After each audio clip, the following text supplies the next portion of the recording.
This is what's going on right now. You fear that if you don't do something, then you're gonna suffer. So if you do this thing, then you'll suffer in a future time. That doesn't exist.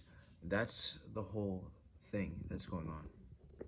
And the goal, which I'm not gonna say a goal, but the ideal is to become so fearless that no matter anything, you are here not creating unnecessary or random imaginative fears.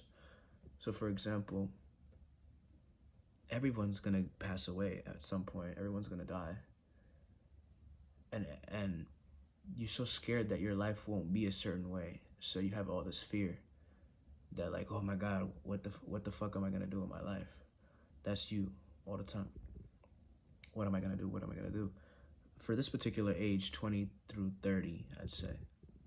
And so when I meditate, when I get into a meditative state, I see the irrational's fear of, oh my God, I need to do something or else I'm gonna suffer in the future, be homeless, be poor, starve to death. And, something that like Buddha showed us is that be okay with anything. So if you're okay with anything, you don't create anything irrational. You're just fine with the way the life is. So you meditate, you have a law of assumption, Neville Goddard, about your goal.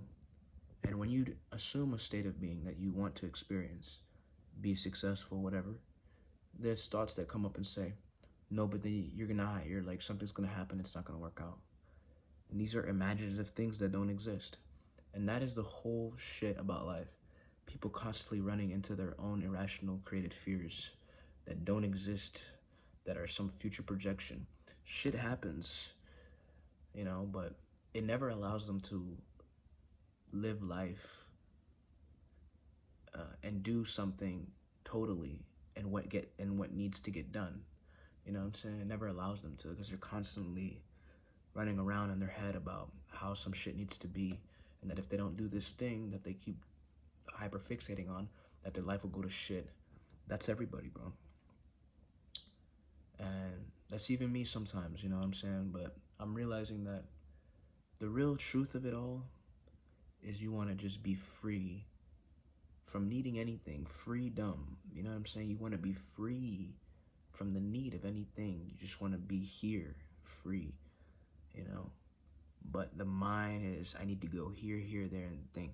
That's why I don't understand someone like Sadhguru, because enlightened people, how do they not just die at the point of enlightenment? They're done with the world. So essentially Sadhguru is not enlightened.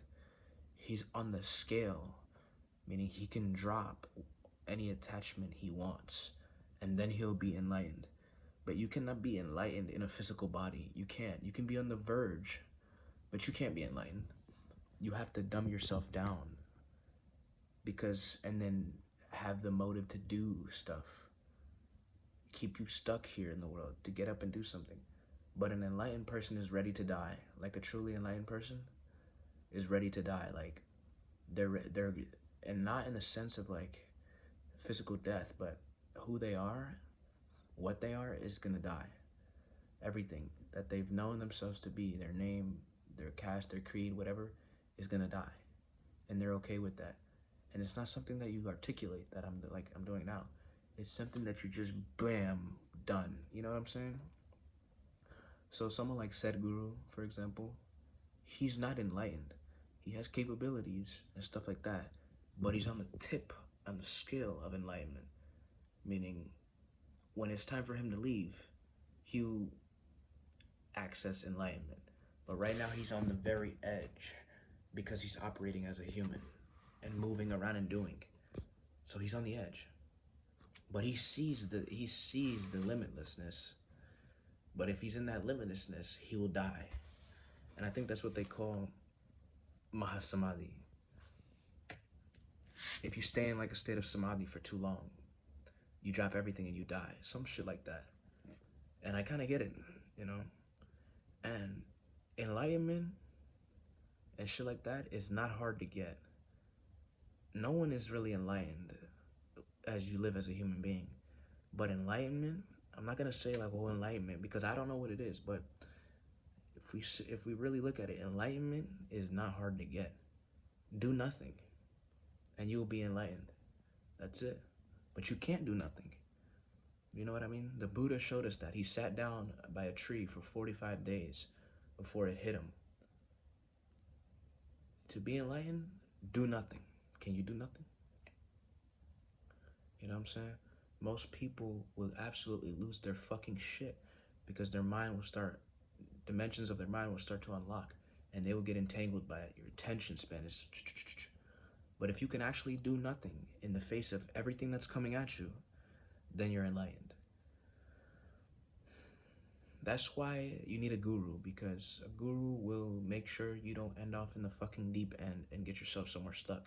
You start accessing different types of dimensions and shit like that. So don't push your progress unless you're willing to just absolutely lose yourself and willing to embrace insanity and madness. If you're on the verge of that and willing to embrace insanity and madness, then go ahead and do nothing. But if you're a little scared of what nothing is, then don't do it. You know what I'm saying? So enlightenment, there is no enlightenment. There is no goal. There is no nothing. It's all a self-creation. Everybody essentially is, I'm not going to say enlightened, but they're in a dormant state of enlightenment. A potential just waiting to be unlocked, just to drop everything that they are attached to. That's it. That's it, bro. There's nothing to get, you know? There's nothing to get. Anyways, that's all I have to say.